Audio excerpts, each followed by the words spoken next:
Hello বন্ধুরা, আশা করি সকালে ভালো আছেন। রাত্রে রুটি খাওয়ার জন্যে আজকে একটা পারফেক্ট রেসিপি নিয়ে এসে হাজির হয়েছি। এমনও তো হয় যে বাড়িতে দুধ আছে, ঠিকমতো টাইমে জাল দেওয়া হয়নি, দুধটা কেটে গেছে। ওই কাটা দুধের ছানা দিয়েই কিন্তু আমি অসাধারণ টেস্টি একটা রেসিপি বানিয়ে ফেলেছি। বানানোটা একেবারেই সোজা। আপনারা একবার দেখলেই ভাববেন যে আগে কেন জানতাম না। আমি এখানে দুখানা পেঁয়াজ নিয়ে নিয়েছি। পেঁয়াজটাকে আমি কুচি কুচি করে কেটে নিচ্ছি। কাটাটা হয়ে গেছে, সরিয়ে রাখলাম। আমি এখানে একটা ক্যাপসিকাম নিয়ে নিয়েছি। এখন কিন্তু সারা বছরই বাজারে ক্যাপসিকাম কিনতে পাওয়া যায়, আর এই রেসিপিটা একটু ক্যাপসিকাম দিয়ে করলে পরে কিন্তু খুবই ভালো লাগবে। আমি একটা ক্যাপসিকাম নিয়ে নিয়েছি বড় সাইজের, আর সেই ক্যাপসিকামটাকে ভালো করে ধুয়ে পরিষ্কার করে নিয়েছিলাম। এবার ক্যাপসিকামটাকে আমি একটু চৌকো চৌকো করে কেটে নিচ্ছি। খুব বেশি বড়ও করিনি, খুব বেশি ছোটও হয়নি। দেখুন কিভাবে কাটলাম। আমার 500 ml দুধ ছিল, সেটাই ছানা হয়ে গেছে। তাহলে আমার এই একটা ক্যাপসিকামই যথেষ্ট। আমি এখানে দুখানা টমেটো নিয়ে নিয়েছি। টমেটোটাকে আগে থেকে ধুয়ে পরিষ্কার করে নিয়েছি। টমেটোটাকেও আমি লম্বা লম্বা করে কেটে নিলাম। তারপরে এটাকে আমি চৌকো চৌকো করে কেটে নিচ্ছি।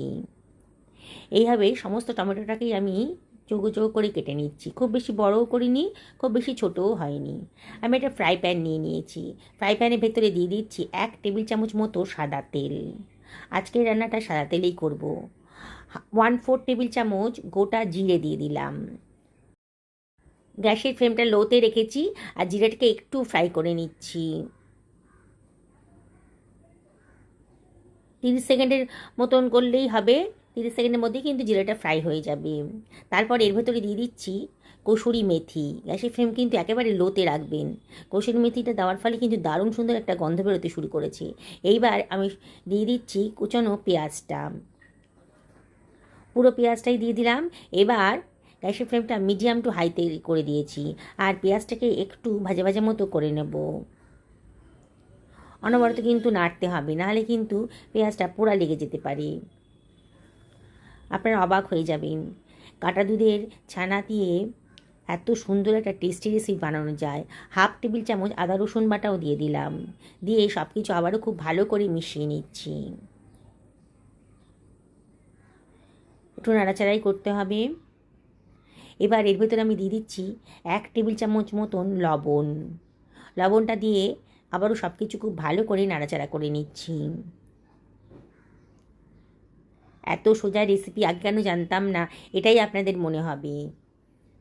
আর একবার যদি বানিয়ে খান না, আপনারা দেখবেন বাজার থেকে দুধ নিয়ে এসে ছানা কাটিয়ে আপনারা এই রেসিপিটা বানিয়ে ফেলেছেন। এবার আমি এর ভেতরে দিয়ে দিচ্ছি কেটে রাখা ক্যাপসিকামটা।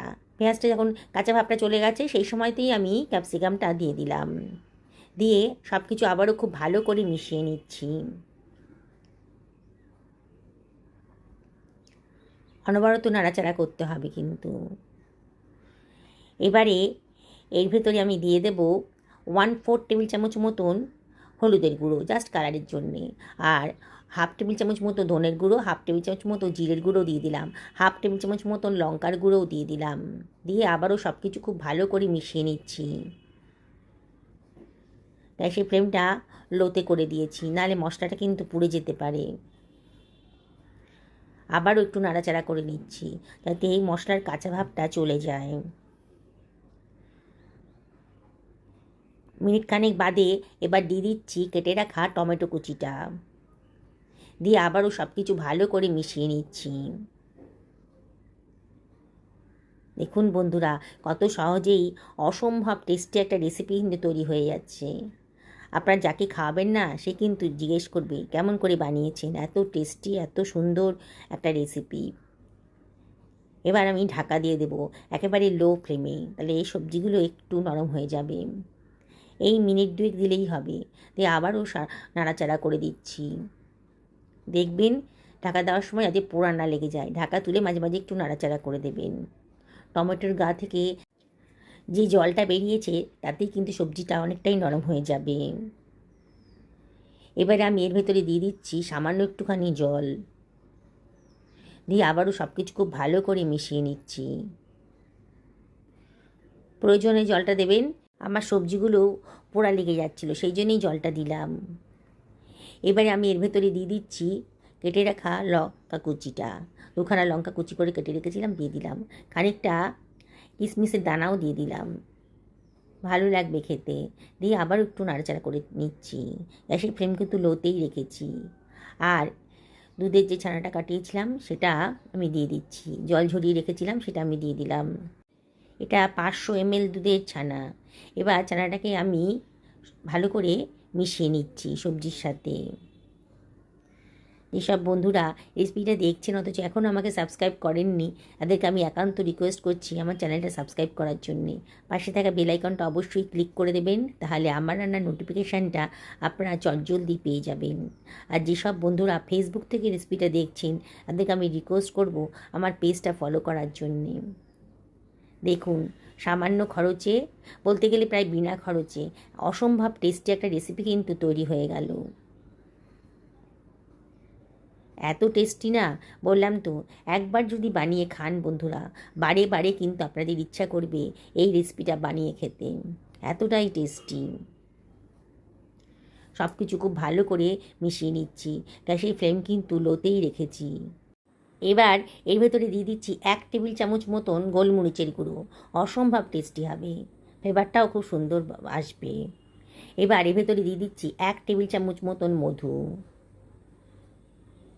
দিয়ে সব কিছু আবারও ভালো করে মিশিয়ে নিলাম। এবারে এর ভেতরে আমি দিয়ে দিচ্ছি খানিকটা ধনেপাতা কুচি। ধনেপাতা থাকলে পরে দেবেন, ভালো টেস্ট আসবে। আর একটুখানি কসুরি মেথিও হাতে ডলে দিয়ে দিলাম। এবারে এর ভেতরে আমি দিয়ে দিচ্ছি 1 টেবিল চামচ মতন মাখন। মাখনটা দেওয়ার চেষ্টা করবেন, দারুণ সুন্দর ফ্লেভার আসবে, খুব সুন্দর খেতে লাগবে। আবারও হালকা হাতে সব কিছু ভালো করে মিশিয়ে নিচ্ছি।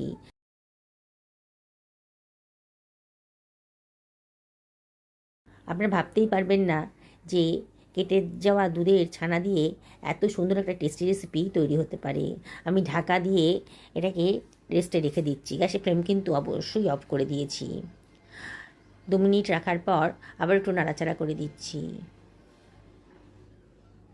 দেখুন বন্ধুরা, কত সুন্দর টেস্টি রেসিপি আজকে তৈরি হয়ে গেল।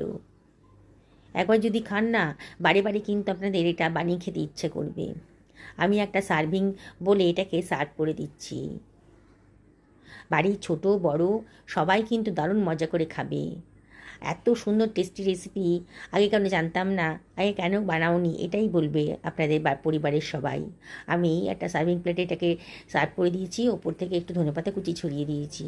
দেখুন কত সুন্দর দেখতে লাগছে, দেখেই কিন্তু লোভ লেগে যাচ্ছে। বললাম তো, রেসিপিটা দেখার পর না বানিয়ে থাকতেই পারবেন না।